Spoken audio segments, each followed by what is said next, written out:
Hello, everyone. Welcome to this Tennessee football recruitment update. I'm Luke Lamoree. We're going to take a quick look at a few of the Vols class of 2024 recruits coming in next year.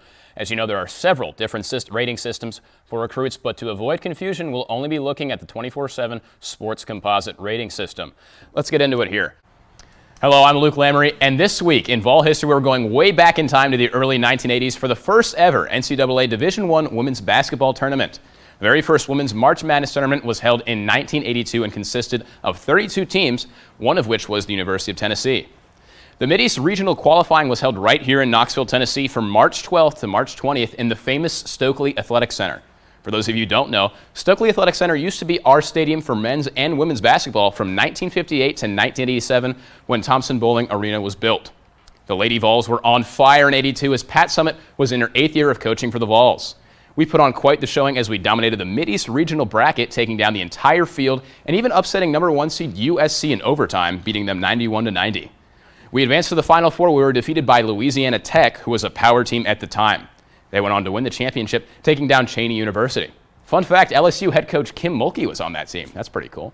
While we didn't come out victorious this year, this was a great showing for the Vols in the first ever NCAA women's tournament. Absolutely, and he was one of the most coveted transfers in the portal. I think he was really just the most sought after.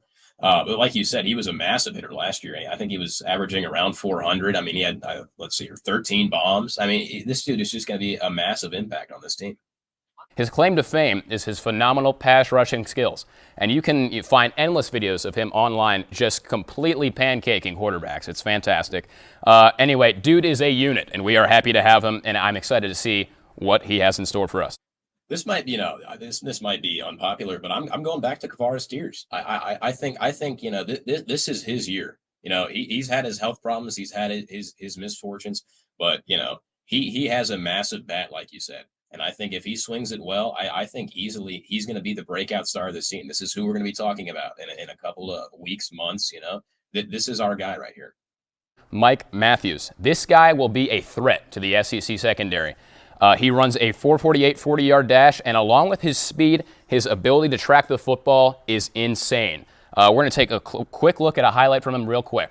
Okay, first highlight here, we got pressure out to the right from the quarterback. He's going to roll out, throw deep, and there he is right there. One-handed catch, that is inbounds. Later that same game, we're going to look at this. This is a massive play. He's highlighted in the ring of fire right there. Okay, quarterback going to take the snap. There we go. He's going to fake the handoff, throw to Mike Matthews. Uh-oh, he gets tackled. Wrong. He breaks out of the tackle. Look at that. That guy's getting cut. There he goes. Look at that speed. Towel flapping in the wind. He's going to go for the touchdown here. He gets tackled short. That's a touchdown. I mean, he's got that.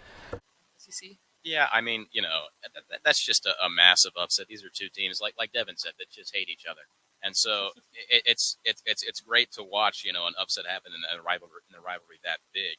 I think the key here was the threes. I mean, Alabama reined in 37% from the threes. Auburn, we're looking at like around 20. I mean, I think that's the key. Auburn had some big turnovers. Just a overall massive upset. I think that could pose well for us in the AP rankings. So that's a big upset, massive game, and Auburn's got a lot to get together. Yeah, I feel like whenever you turn on the TV to watch the Vols, or even when you're in the in Thompson Bowling, you just don't know what team you're going to get. Is it the team that's on or the team that's off tonight? And I think it has to do with our start. How do we start the game? Do we start it off with making these shots and playing good on defense, or is it we're just letting them drive right by us? But I think that it goes back to, I already mentioned it, but what do we do if they do start making their shots? Do we panic or not? And so do we make a run into the March Madness tournament? I think so, but there's some kinks we have to work out. There's still some rust on the gears. So at the end of the day, how do we handle adversity is what I'm saying. Welcome back to another episode of Sportscast. I'm Luke Lamoree, and we are here in Knoxville bracing our volunteers for the battlefield. The Vols are marching over to Tuscaloosa to take on number 11 ranked Alabama on Saturday, a highly anticipated game since the Vols upset the Crimson Tide in Neyland last year. The Crimson Tide look good, but I think the pros are underestimating the Vols. We know how it ended up last time. The anticipation is building, and the campus is buzzing. Let's get into it.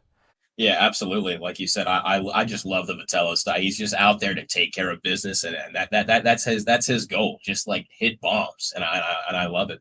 Again, yeah, I'll go with you here. Christian Moore. I mean, I remember him. He had a kind of a slow start last year, but at the end, he just really started to hit the ball well. He started to gather his bearings a little bit. And I looked it up, and he had at the end 3 straight multiple hit games in the regional round.